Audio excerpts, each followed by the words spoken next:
भारत में अर्थव्यवस्था के रूप क्या है? विश्व की अर्थव्यवस्था को दो आधारों पर विभाजित किया जा सकता है। एक तो है आय के आधार पर, दूसरा है उत्पाद के साधनों के स्वामित्व के आधार पर। उत्पाद के साधनों पर स्वामित्व के आधार पर क्या है? तो पूंजीवादी अर्थव्यवस्था। इस प्रकार की अर्थव्यवस्था में उत्पाद के साधनों पर निजी स्वामित्व होता है। अर्थव्यवस्था का संचालन मूल यंत्र के द्वारा होता है। व्यक्तिगत लाभ की भावना होती है। उपभोक्ता बाजार का स्वामी होता है। और इसके उदाहरण क्या है? अमेरिका, जापान, जर्मनी, कनाडा जो है पूंजीवादी अर्थव्यवस्था के उदाहरण है। इसमें दोष क्या होता है? धन एवं आय का केंद्रीकरण हो जाता है एवं वर्ग वर्ग संघर्ष जो है एवं बेरोजगारी बढ़ जाती है। सामाजिक अर्थव्यवस्था क्या? उत्पाद के साधनों पर सामुदायिक स्वामित्व होता है। निजी लाभ की अपेक्षा सामुदायिक लाभ को प्रमुखता दी जाती है। वर्ग संघर्ष का अभाव होता है। आय का नियोजित वितरण होता है। बाजार की सीमित भूमिका और आर्थिक आयोजन होता है। उपभोक्ता और उपभोग और व्यवसाय के संबंध में चयन की स्वतंत्रता होती है। प्रशासित मूल्य होता है। अधिकतम उत्पादन, समानतम वितरण होता है। इसका उदाहरण समाजवादी अर्थव्यवस्था का चीन, क्यूबा, उत्तरी कोरिया है। मिश्रित अर्थव्यवस्था ऐसी अर्थव्यवस्था में सामाजिक व निजी क्षेत्र दोनों उपस्थित होते हैं। उत्पाद के साधनों पर दोनों का स्वामित्व, मिला जुला नियंत्रण एवं स्वामित्व होता है। मिश्रित अर्थव्यवस्था में निम्न क्षेत्र होते हैं: सार्वजनिक क्षेत्र, निजी क्षेत्र, संयुक्त क्षेत्र, सरकारी क्षेत्र, बाजार एवं मूल्य तंत्र के साथ आर्थिक योजना होती है। मिश्रित अर्थव्यवस्था में भारत एवं ऑस्ट्रेलिया शामिल है। दूसरा है आय के आधार पर विश्व का वर्गीकरण। विश्व बैंक विश्व की अर्थव्यवस्था को प्रति व्यक्ति सकल राष्ट्रीय आय के आधार पर निम्नानुसार वर्गीकृत कर सकता है। प्रथम है न्यून आय अर्थव्यवस्था, निम्न आय, दूसरा है निम्न मध्यम आय अर्थव्यवस्था, तीसरा है उच्च मध्यम आय अर्थव्यवस्था, चौथा है उच्च आय अर्थव्यवस्था। भारत जो है निम्न आय और निम्न मध्यम आय अर्थव्यवस्था वाले देशों में आता है। विश्व बैंक के अनुसार भारतीय अर्थव्यवस्था का है। विश्व बैंक के अनुसार क्रय शक्ति क्षमता रीति मतलब पीपीपी, परचेसिंग पावर पैरिटी के आधार पर चीन विश्व की सबसे बड़ी अर्थव्यवस्था है। संयुक्त राज्य अमेरिका दूसरा सबसे बड़ा अर्थव्यवस्था है एवं भारत जो है तीसरी सबसे बड़ी अर्थव्यवस्था है। पीपीपी, परचेसिंग पावर पैरिटी के आधार पर। बिना पीपीपी के जीडीपी मूल्य के आधार पर संयुक्त राष्ट्र अमेरिका विश्व की सबसे बड़ी अर्थव्यवस्था है और चीन का दूसरा स्थान है, जापान का तीसरा, जर्मनी का चौथा, भारत का पांचवा स्थान है। विश्व बैंक के अनुसार भारत की प्रति व्यक्ति आय 2019 में 2097.8 डॉलर थी, जबकि क्रय शक्ति क्षमता रीति पीपीपी, परचेसिंग पावर पैरिटी के आधार पर भारत की प्रति व्यक्ति आय लगभग 6977.4 डॉलर थी। 2021 में जो है 10.22% पहुंचा था, जो कि 10,510 अरब डॉलर जीडीपी में हिस्सेदारी था भारत का। और जीडीपी में 2022-23 में 26.7% से बढ़कर 64.95 लाख करोड़ रुपए जीडीपी में भारत का योगदान। भारत एक अल्पविकसित अर्थव्यवस्था है। भारतीय अर्थव्यवस्था एक अल्पविकसित अर्थव्यवस्था है। भारतीय अर्थव्यवस्था को अल्पविकसित मानने के पीछे का कारण क्या है? तो प्रति व्यक्ति आय की नीचा स्तर है एवं आय और संपत्ति का असमान वितरण, कृषि की प्रधानता है, जनसंख्या में तेज वृद्धि और ऊंची निर्भरता अनुपात है, पूंजी की कमी है, बेरोजगारी, गरीबी, बाजार की अपूर्णता, अधोसंरचना का पिछड़ापन, तकनीक का पिछड़ापन आदि। गरीबी का दुष्चक्र क्या है? तो रेगनर नर्क्से ने कहा है कि कोई देश इसलिए गरीब है क्योंकि वह गरीब है। लॉरेंस वर्क क्या है? लॉरेंस वर्क किसी देश के समाज में आय की असमानता को प्रदर्शित करने वाला ग्राफ है। यह रेखा जितनी वक्रीय होगी, असमानता उतनी ही अधिक होती है। विश्व बैंक रिपोर्ट के शीर्षक क्या कहते हैं? तो विश्व विकास रिपोर्ट 2018 का जो learning to realized education promise था, और 2019 का the changing nature of work, 2020 का trading for development in the age of global value chain था, और 2021 का डाटा फॉर बेटर लाइफ, और 2022 का जो है विश्व बैंक रिपोर्ट जो है नेविगेटिंग द स्मार्ट है। और 6.9% की वृद्धि हुई है अर्थव्यवस्था में भारत का। मानव विकास रिपोर्ट क्या है? प्रति वर्ष संयुक्त राष्ट्र विकास कार्यक्रम विश्व के विभिन्न देशों में मानव विकास की स्थिति पर मानव विकास रिपोर्ट जारी करता है। मानव विकास सूचकांक इसी रिपोर्ट का एक हिस्सा है। किसी देश में आधारभूत मानवीय आवश्यकताओं की प्राप्ति को मानव विकास सूचकांक द्वारा मापा जाता है। पाकिस्तान अर्थशास्त्री महबूब उल हक ने मानव विकास सूचकांक विकसित करने में अहम योगदान दिया है। मानव विकास का आंकलन निम्नलिखित के आधार पर किया जाता है: वास्तविक प्रति आय, साक्षरता दर एवं जीवन प्रत्याशा। मानव विकास रैंकिंग 2019 का है। भारत का जो स्थान था 129वां था और 2022 में 132 है। इसके 122 के अनुसार जो है प्रथम स्थान पर स्विट्जरलैंड है, दूसरे स्थान पर नॉर्वे है, तीसरे स्थान पर आइसलैंड है, और यूक्रेन जो है अंतिम स्थान पर है। भारत के पड़ोसियों में श्रीलंका, चीन भारत से ऊपर वो 2019 की स्थिति में था। और अभी जो भारत का मानव विकास सूचकांक स्कोर है 0.6 है। भारत को अन्य क्या है? भारत सरकार ने पहला राष्ट्रीय मानव विकास रिपोर्ट जो 2001 में जारी किया था। भारत में यह रिपोर्ट राष्ट्रीय अनुप्रस्थ आर्थिक अनुसंधान परिषद निर्मित करता है। राज्य स्तरीय मानव विकास रिपोर्ट जारी करने वाला पहला राज्य कौन सा था? तो मध्य प्रदेश था। भारत सरकार द्वारा जारी राष्ट्रीय मानव विकास रिपोर्ट 2011 का शीर्षक क्या था? India human development report 2011। इस रिपोर्ट में 23 राज्यों, संघ शासित क्षेत्रों में मानव विकास सूचकांक की स्थिति को बताया गया है। रिपोर्ट में केरल प्रथम, जबकि छत्तीसगढ़ सबसे नीचे 23वें स्थान पर था। भारत में आर्थिक नियोजन का अर्थ है संसाधनों को ध्यान में रखते हुए विकास की ऐसी राजनीति तैयार करना है जिससे पूर्व निर्धारित लक्ष्यों को प्राप्त किया जा सकता है। भारत ने आर्थिक नियोजन का मॉडल भूतपूर्व सोवियत संघ से लिया है। यह योजना आयोग द्वारा आर्थिक नियोजन का कार्य किया जाता है। पंचवर्षीय योजना का निर्माण जो है योजना आयोग करता है एवं योजना आयोग को अंतिम स्वीकृति राष्ट्रीय विकास परिषद द्वारा देते हैं। भारत में नियोजन ऐतिहासिक परिप्रेक्ष्य क्या है? तो 1934 में एम विश्वेश्वरैया की अपनी पुस्तक फ्लाइंग इकोनॉमी फॉर इंडिया में 10 वर्षीय योजना प्रकाशित की गई थी और 1938 में कांग्रेस ने संपूर्ण भारत के लिए एक योजना की संभावना तलाशने हेतु राष्ट्रीय नियोजन समिति का गठन किया था। पंडित जवाहरलाल नेहरू इसके अध्यक्ष थे और 1944 में मुंबई के 8 उद्योगपति ने a plan of economic development for India नामक 15 वर्षीय योजना प्रस्तुत की थी, जिसे बंबई योजना के नाम से जाना जाता है। इसे टाटा, बिरला आदि ने बनाया था। 1944 में गांधीवादी विचार से प्रेरित गांधीवादी योजना श्री मन नारायण अग्रवाल द्वारा प्रस्तुत की गई थी। 1944 में श्री M.N. राय द्वारा द पीपुल्स प्लान जन योजना प्रस्तुत की गई थी। 1950 में श्री जय प्रकाश नारायण द्वारा सर्वोदय योजना प्रस्तुत की गई थी। भारत में आर्थिक नियोजन के मुख्य तत्व क्या है? भारत में आर्थिक नियोजन के प्रमुख तत्व क्या है? भारत में नियोजन अभी तक मूलतः केंद्रित ही है। योजना क्रियान्वयन के स्तर पर विकेंद्रीकरण स्वरूप की है। समाज और पूंजीवादी तत्वों का समन्वय सार्वजनिक और निजी क्षेत्रों को एक दूसरे का पूरक माना जाता है। भारतीय योजनाएं जो बहुउद्देशीय थी, ये आर्थिक विकास के साथ साथ सामाजिक न्याय पर भी बल देती है। भारत में आर्थिक नियोजन के उद्देश्य क्या है? श्रम वृद्धि। इसका अर्थ है कि देश में वस्तुओं और सेवाओं की उत्पादन क्षमता में वृद्धि, इससे उच्च राष्ट्रीय एवं प्रति व्यक्ति आय की प्राप्ति होती है। आधुनिकीकरण, नई प्रौद्योगिकी को अपनाना तथा सामाजिक दृष्टिकोण में परिवर्तन लाना, आत्मनिर्भरता, खाद्यान्न उत्पादन तथा आयात प्रतिस्थापित करना, समानता, आय संपत्ति की असमानता को कम करना एवं समाजवादी समाज की स्थापना करना, ये सब आर्थिक नियोजन भारत के उद्देश्य हैं। पंचवर्षीय योजना क्या है? तो पहली पंचवर्षीय योजना जो है 1951 से 56 तक आई थी एवं कृषि, सिंचाई एवं बिजली को सर्वोच्च प्राथमिकता इसमें दी गई थी। इस योजना के अंतर्गत 1952 में सामाजिक विकास कार्यक्रम आरंभ किया था, जिसमें से हैरोड डोमर विकास मॉडल पर यह आधारित था और वृद्धि दर का लक्ष्य 2.1% वार्षिक था प्रतिशत, इसमें से 3.6% लक्ष्य प्राप्त किया गया था। पहली पंचवर्षीय योजना में ही राष्ट्रीय विकास परिषद का गठन किया गया था और 80% जो कृषि होती हैं वो 80% जनसंख्या कृषि पर निर्भर होती है। दूसरी पंचवर्षीय योजना 1956 से 91 तक पीबी महाबले ने विकास मॉडल पर आधारित विकास की एक ऐसी प्रणाली को बढ़ावा देने की कोशिश की गई थी जिसमें देशों में समाजवादी व्यवस्था की स्थापना हो सके। तीव्र औद्योगिकीकरण प्रमुख उद्देश्य था। इस योजना में 4.5% के वार्षिक वृद्धि दर के लक्ष्य के विरुद्ध 4.2% की वृद्धि दर प्राप्त की गई थी। तीसरी पंचवर्षीय योजना क्या है? 1961 से 66 जैन सैंडी व सुखमय चक्रवर्ती के मॉडल पर आधारित अर्थव्यवस्था को स्वावलंबी बनाना और स्वतः स्फूर्त अवस्था तक पहुंचाना प्रमुख उद्देश्य था। खाद्यान्नों में आत्मनिर्भरता प्राप्त करना उद्देश्य। तीसरी पंचवर्षीय योजना, यह योजना उद्देश्यों को पाने में असफल रही। राष्ट्रीय आय में 5.6% के लक्ष्य के विरुद्ध 2.8% की वृद्धि दर दर्ज की गई है। इस योजना में जो है चीन 1962 व पाकिस्तान 1965 के युद्ध के प्राथमिकताओं का झुकाव विकास की अपेक्षा रक्षा की ओर हो गया था, इसलिए जो उद्देश्य थे वो असफल रहे थे पाने में। उसके बाद जो है वार्षिक योजना लाई गई थी 1966 से 69 में। इस अवधि को योजनावकाश भी कहते हैं। इस अवधि में 3 वार्षिक योजनाएं लाई गई। तीसरी पंचवर्षीय योजना की असफलता के कारण अर्थव्यवस्था में गतिहीनता की स्थिति आ गई थी और 1966-67 में हरित क्रांति का प्रारंभ हुआ था। चौथी पंचवर्षीय योजना 69 से 74 तक एलन एस मन्ने व अशोक चंद्रुद्र के मॉडल पर आधारित था। स्थिरता के साथ विकास एवं आत्मनिर्भरता की प्राप्ति प्रमुख उद्देश्य बनाया गया था। इस योजना में 5.7% के लक्ष्य के विरुद्ध 3.3% की वृद्धि दर प्राप्त की गई थी। 1971 में भारत पाक युद्ध और 72-73 में तेज संकट के कारण वृद्धि दर पर प्रतिकूल प्रभाव पड़ा और 1969 में 14 बैंकों का राष्ट्रीयकरण किया गया था। पंचवर्षीय योजना 1974-79 तक चला था और इस योजना के प्रारूपकर्ता डीपी धर थे। इस योजना में आत्मनिर्भरता एवं गरीबी के नीचे रहने वालों का उपभोग स्तर बढ़ाना था। आर्थिक स्थिरता एवं रोजगार संवर्धन की मुख्य उद्देश्यों में थे। इस योजना में 4.4% के लक्ष्य के विरुद्ध 4.7% की वृद्धि दर प्राप्त की गई थी। इस योजना को जनता पार्टी सरकार द्वारा 1978 में निर्धारित समय से 1 वर्ष पूर्व ही समाप्त घोषित कर दिया गया था। इस समय जो है रामजी देसाई प्रधानमंत्री थे।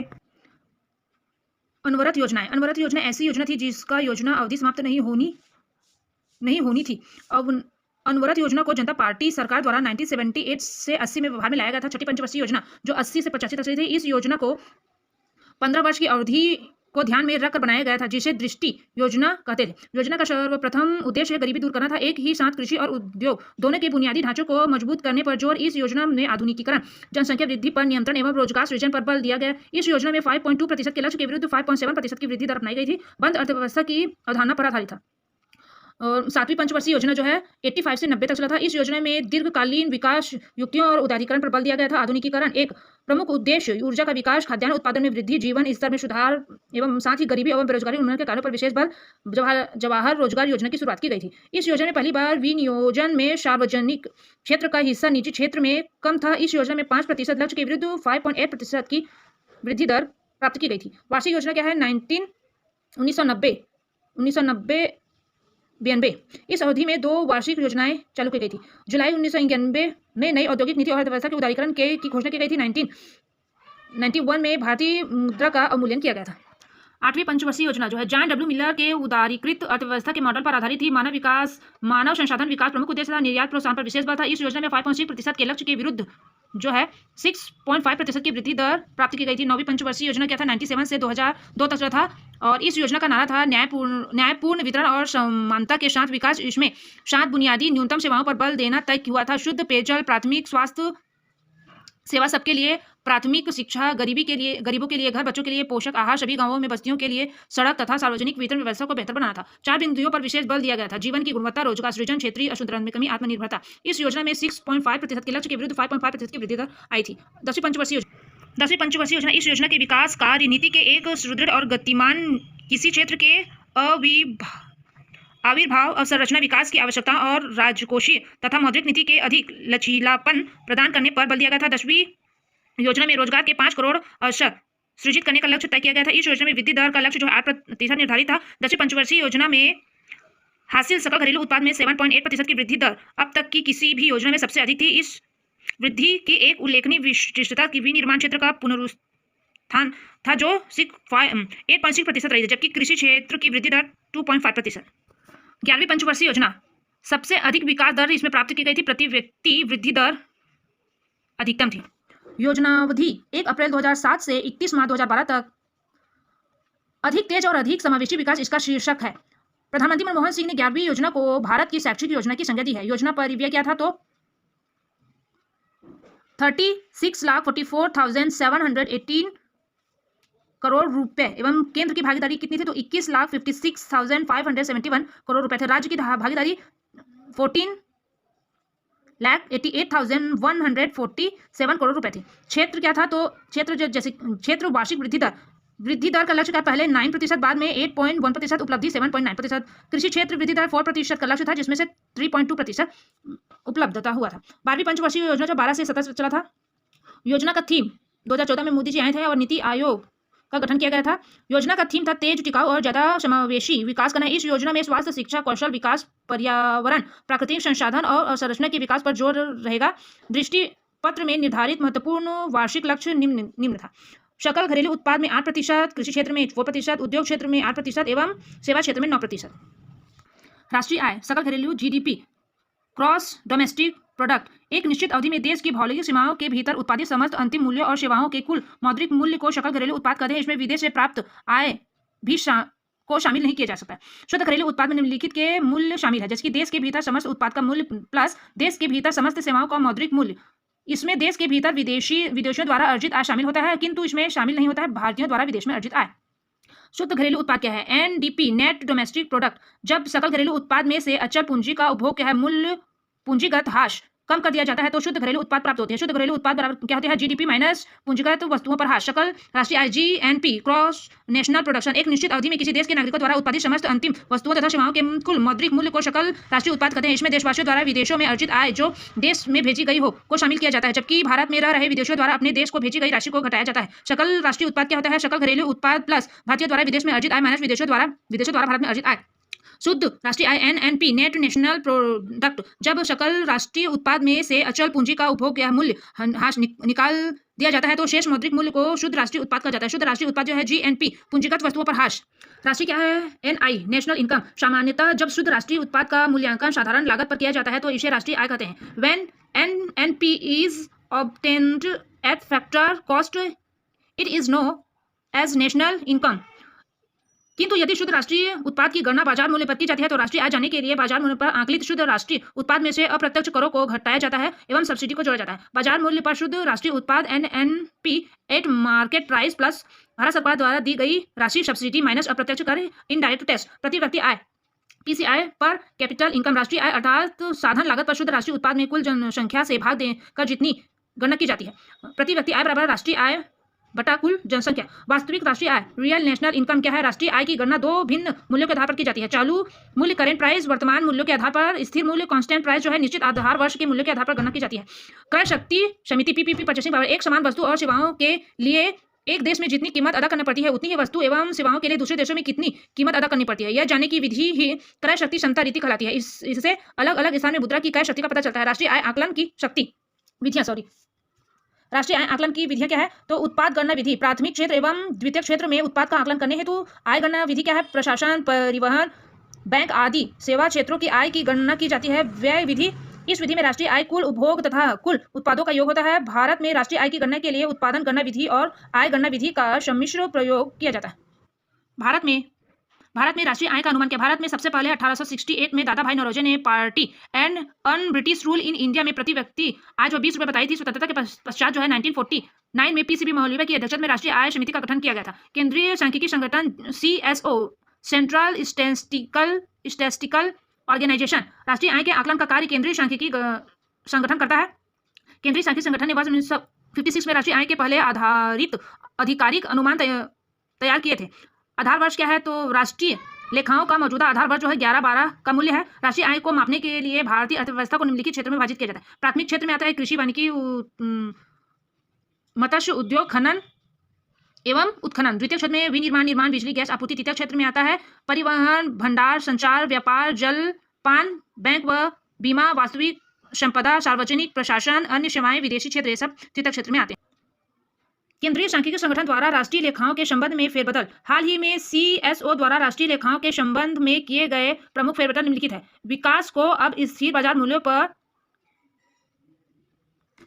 दोस्तों, भारत में निर्धनता और बेरोजगारी देखते हैं।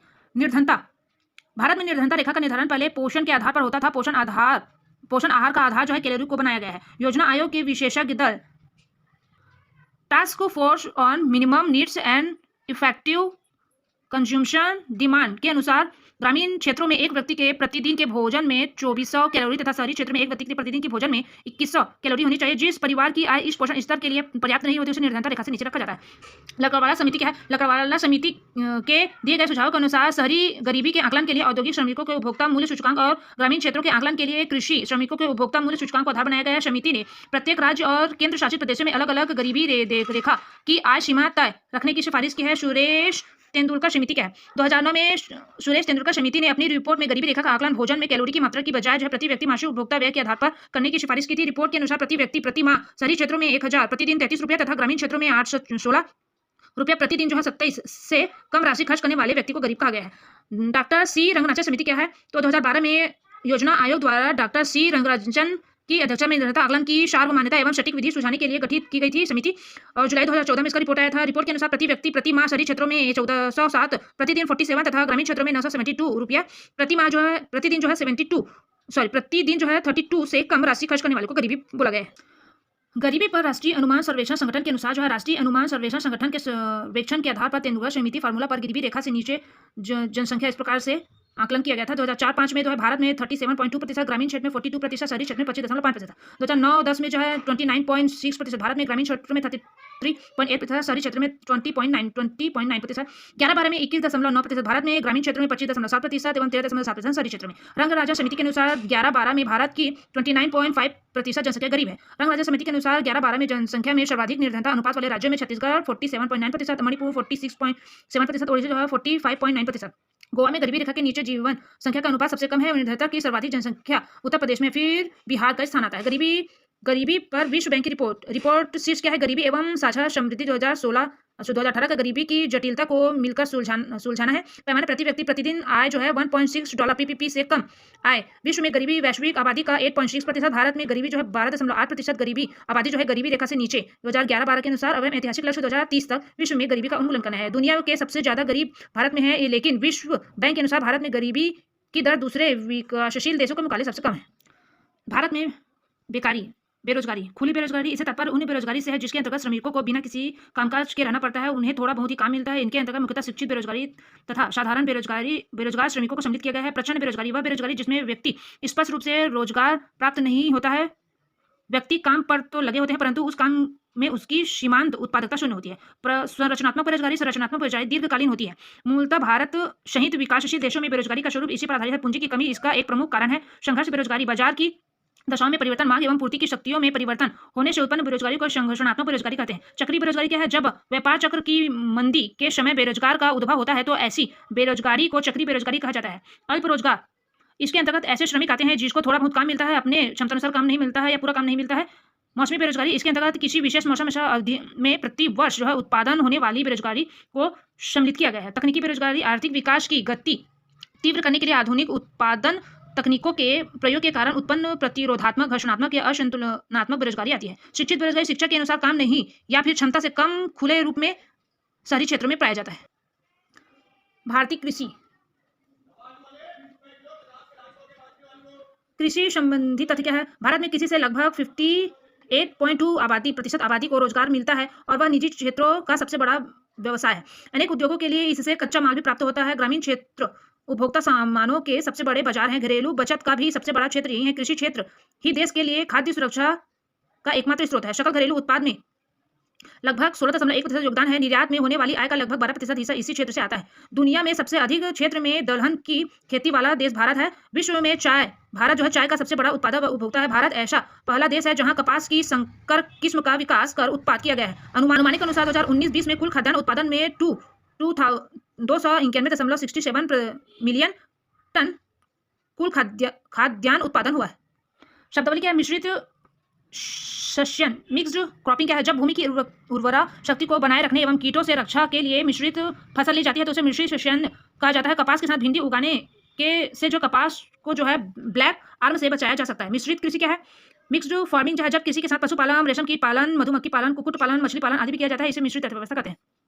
शीर्ष उत्पादक राज्य, जैसे कि कुल खाद्यान्न में प्रथम स्थान उत्तर प्रदेश है, कुल दलहन में मध्य प्रदेश, कुल तिलहन में राजस्थान, कुल मसाले में मध्य प्रदेश, मोटे अनाज में राजस्थान, चावल के लिए पश्चिम बंगाल, गेहूं के लिए उत्तर प्रदेश, मक्का एवं ज्वार के लिए कर्नाटक, बाजरा के लिए राजस्थान, चना के लिए मध्य प्रदेश, मूंगफली गुजरात, सोयाबीन मध्य प्रदेश, सूर्यमुखी के लिए कर्नाटक, सरसों के लिए रैपसीड राजस्थान जो है सरसों एवं रेपसीड के उत्पादन में राजस्थान एवं कपास प्याज के लिए महाराष्ट्र, गन्ना आलू उत्पादन में उत्तर प्रदेश, चाय उत्पादन में असम, कॉफी एवं रेशम उत्पादन में कर्नाटक, रबर एवं नारियल उत्पादन में शीर्ष स्थान केरल का है, केसर उगाने में शीर्ष स्थान कश्मीर का है, तंबाकू उत्पादन में आंध्र प्रदेश एवं तेलंगाना शीर्ष स्थान में है एवं जूट मेस्टा उत्पादन में पश्चिम बंगाल शीर्ष स्थान में, अफीम उगाने में मध्य प्रदेश, मंदसौर जो है शीर्ष स्थान में।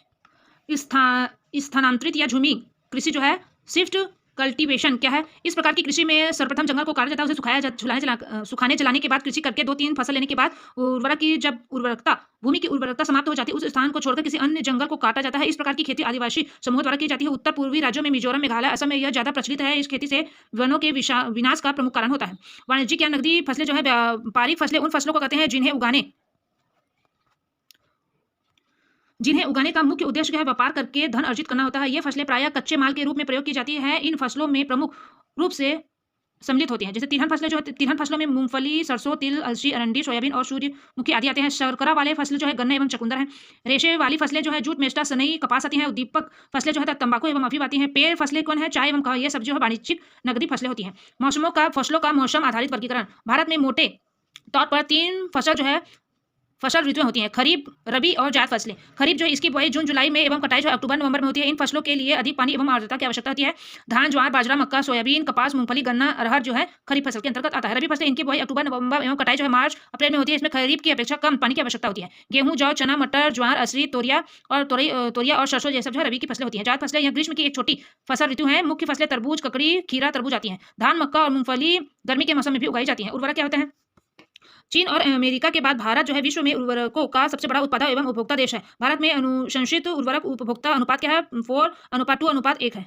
सिंचाई योजना आयोग ने सिंचाई साधनों संबंधी योजनाओं को 3 वर्गों में बांटा है। वृहद सिंचाई योजना जिसमें 10 हेक्टेयर से अधिक सिंचाई क्षमता वाली परियोजनाएं आती हैं। मध्यम सिंचाई योजना जिसमें 2000 से 10,000 हेक्टेयर वाली सिंचाई परियोजनाएं आती हैं। लघु जिसमें 2000 से कम सिंचाई क्षमता वाली आती हैं। कृषि साख भारतीय किसानों की वित्तीय आवश्यकताओं को 3 स्तरों में ऋण द्वारा पूरा किया जाता है। अल्पकालिक साख जो है 15 माह से कम अवधि के लिए जाने वाला ऋण, मध्यम जो है 15 से 5 वर्ष की अवधि के लिए एवं दीर्घकालीन जो है 5 वर्ष से अधिक समय अवधि के लिए ऋण जोत। कृषि जोत क्या? सीमांत जोत 1 हेक्टेयर तक जो रहती है वो सीमांत जोत होती है। लघु जोत जो है 1 से 2 हेक्टेयर तक, अर्ध मध्यम जोत जो है 2 से 4 हेक्टेयर तक, मध्यम जोत 4 से 10 हेक्टेयर तक एवं बृहद जोत जो है 10 से अधिक हेक्टेयर वाले होते हैं। कृषि गणना के अनुसार 2010-11 में भारत की कृषि जोतों का आकार जो है 1.16 हेक्टेयर है एवं भारत में कृषि जोतों का औसत आकार लगभग 1.3 हेक्टेयर है। नागालैंड में क्रियाशील कृषि जोतों का औसत आकार ज्यादा राज्यवार सर्वाधिक है जबकि केरल में सबसे कम है। देश में 76% किसान सीमांत एवं लघु कृषक हैं जिसके पास कुल क्षेत्रफल का केवल 29% क्षेत्र आता है।